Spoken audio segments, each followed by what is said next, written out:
Hello, I am here to talk the brand new I Know What You Did Last Summer. I am a huge fan of the original. It was the first R-rated horror movie I ever saw, so I have a lot of love for it. And let me tell you, I'm kind of surprised at these negative reviews because I had a blast watching the new one. The legacy sequel, the requel, whatever you want to call it. It did, for me, exactly what I wanted it to. Full spoilers ahead. I'm so excited to talk the spoilers of this movie. If you haven't seen it, I recommend waiting to watch this video because the surprises are some of the best parts of the movie. I'll be honest, when it started, I was worried. It's a little slow to start. The thing about the original movie is that them hitting the guy with the car happens quick.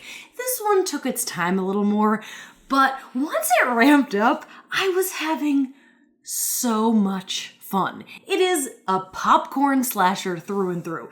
Is it some brilliant text? No, but if you love the original for what it is, which is basically kind of a dumb Scream wannabe, this is following in those footsteps perfectly. This franchise has been dormant for decades. Making a legacy sequel is pretty bold. It's great to see Jennifer Love Hewitt back as Julie James, Freddie Prinze Jr. back as Ray. Were there moments in the movie where I rolled my eyes? Absolutely. Did I laugh at certain parts? Yes, but in a very enjoyable, I'm having a blast way. I think this movie is quite tongue-in-cheek and knows exactly what it's doing. Once the kills get going, they're very fun. And the ways that it ties in with the original are great. You've probably seen a bunch of people online say that Sarah Michelle Gellar's Helen Shiver should have been the final girl. And that's because we all just love Sarah Michelle Gellar. This movie plays into that so hard. Like, yeah, we know you miss Helen Shivers.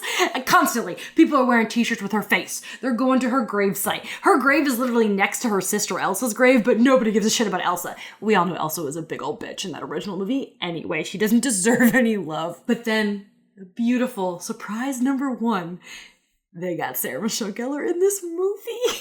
Madeline Klein's character is kind of like Helen. She's the former Quaker queen. She's a little vapid, but you still love her.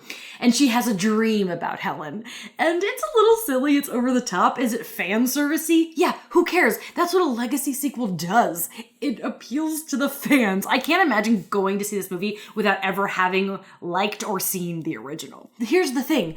I got to see Sarah Michelle Gellar on the big screen. I don't care if it felt forced. It was fun, and she was having fun doing it. It was a good little scene. I want to shout out Jennifer Caton Robinson, who wrote and directed this film. I think really knew what she was doing. She clearly had love for the original, and she knew what worked and didn't work with the original films. Because listen, I don't care what anybody says. This movie is undoubtedly better than I Still Know What You Did Last Summer. I Still Know What You Did Last Summer is bad.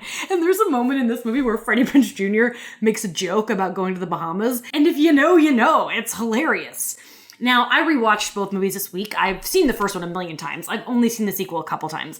And I said the other day, I'm putting my clown shoes on. I want Brandy in this movie. I don't care that the movie's not very good. Give me Brandy. And the post-credit scene had Brandy. Oh my God. Brandy in the post-credit scene of this movie, I screamed. I literally screamed.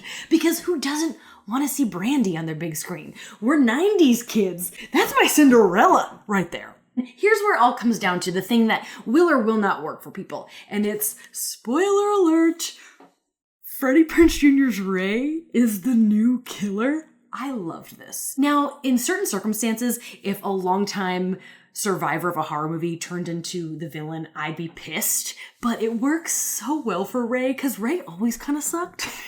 So much so that even in the sequel, they really sidelined him.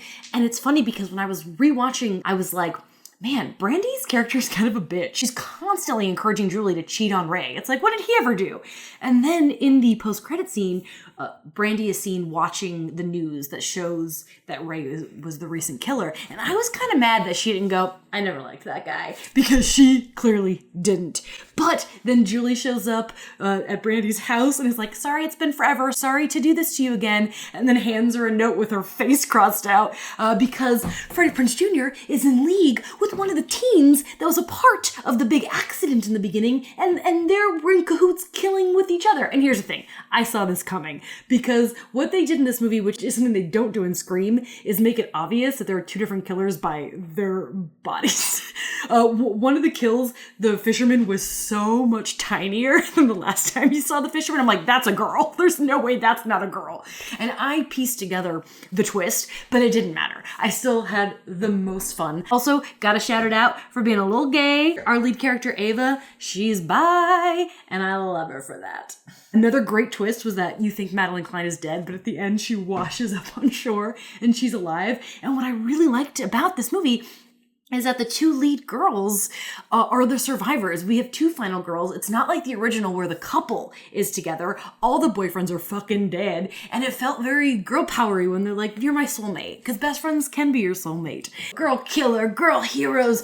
Jennifer Love Hewitt, you know, of course, we all saw the trailer. She says, what are you waiting for? And did we laugh at that in the theater? Yes, we did. But in a way that was loving. We're laughing with you. You know what you're doing. You know by squeezing in Jennifer Love Hewitt saying, what are you waiting for? It's just for us to go, hee, she said the thing. What I believe about this movie is fine. It has 45% on Rotten Tomatoes, whatever. It might not do well at the box office, which it's in the weekend between Superman and Fantastic Four, so who was it ever going to make that much money anyway? But I do think as the years go by, this movie will have a cult following. It's better than the sequel. It honors the original in a fun and different way. It does what I Know What You Always Did Last Summer has always done, which is cling to the heels of Scream. I really feel like if people don't like it, it means they never really liked the original. I'm gonna see it again. I'm gonna wear this hat all summer. I'm gonna own that shit. This is the new July 4th staple.